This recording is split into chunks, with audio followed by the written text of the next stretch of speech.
सूरह अल फलक पढ़ने से हमें किस महफूजियत का एहसास होता है? What does Surah Al Falaq protect us from?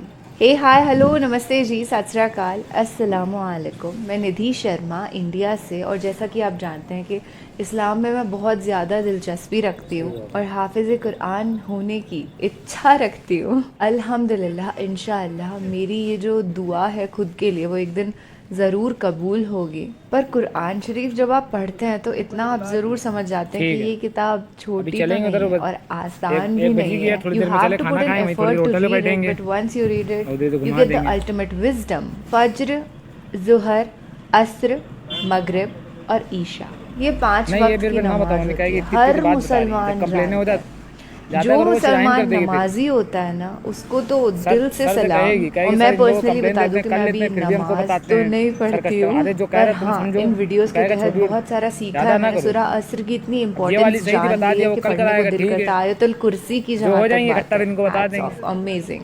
तो इंशाअल्लाह हम भी एक दिन ज़रूर से नमाजी बनेंगे। और एक ये फैक्टर मैंने नोटिस करा है कि अगर आपके इर्द गिर्द वही धार्मिक माहौल होता है तो आपके लिए बड़ा ईजी हो जाता है ना नमाजी बनना। ऐसा होता है क्या, मुझे बताओ? क्योंकि जैसे मेरे इर्द गिर्द इतना ज़्यादा धार्मिक माहौल नहीं है, और जो किताब मैं अभी पढ़ने की कोशिश कर रही हूँ उसका किसी को इतना इल्म भी नहीं है मेरी सराउंडिंग में। Personally I am telling you. तो इसीलिए ये वीडियोस मेरा बहुत बड़ा सहारा बनते हैं। और कहीं ना कहीं मुझे ये भी एहसास होता है कि मैं खुद कितनी डिफरेंट थी पहले, and now when I sit and watch back my self, मुझे ऐसा लगता ही नहीं है कि मैं वो इंस्टाग्राम इन्फ्लुएंसर थी जो बॉलीवुड एक्ट्रेस बनने के ख्वाब देखती थी और मीडिया में काम कर रही थी। आई क्योंकि कल हम लोग को 4 बज गया था। अगर 2 बजे के अंदर खाना खा रहे होते। ट्रांजिशन कुरान शरीफ मेरी जिंदगी में लेकर के आई है, इस्लाम मेरी जिंदगी में लेकर के आई है।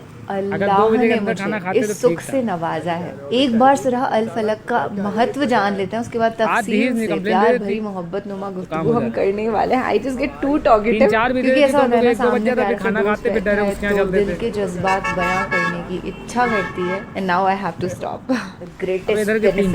मैं सुबह के परवरदिगार की पनाह मांगता हूँ जी हर चीज की बदी से जो उसने पैदा की, और रात की तारीकी की बुराई से जब उसका अंधेरा छा जाए। क्या आपको मालूम है कि रात की तारीकी की बुराई का क्या मतलब है?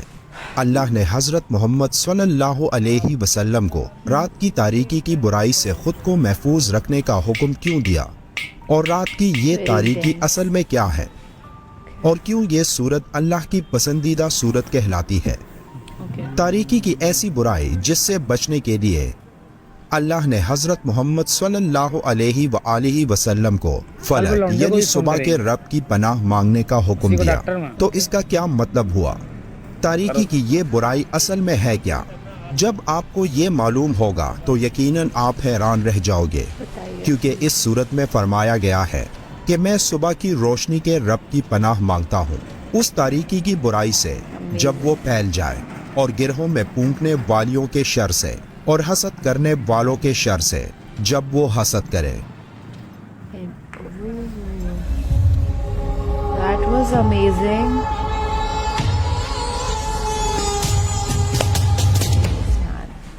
कहा जाता है कि जब अल्लाह ने हर चीज की तख्लीक की तो बुराई भी उसी की पैदा कर दी है, लेकिन ये बात दुरुस्त नहीं, क्योंकि इब्लीस या शैतान जिससे बुराई का आगाज हुआ था उसे अल्लाह ने बुरा पैदा नहीं किया था, जबकि हकीकत यह है कि इब्लीस ने बुराई का रास्ता अपनी मर्जी से चुना था, जिसकी वजह से वो गुस्ताख बना और किबर में मुब्तला हुआ। कुरान की आखिरी 2 सूरतों में अल्लाह ने अपने आखिरी नबी सल्लल्लाहु अलैहि वसल्लम को वसवसों और बुराइयों से अल्लाह की पनाह मांगने का हुक्म दिया है।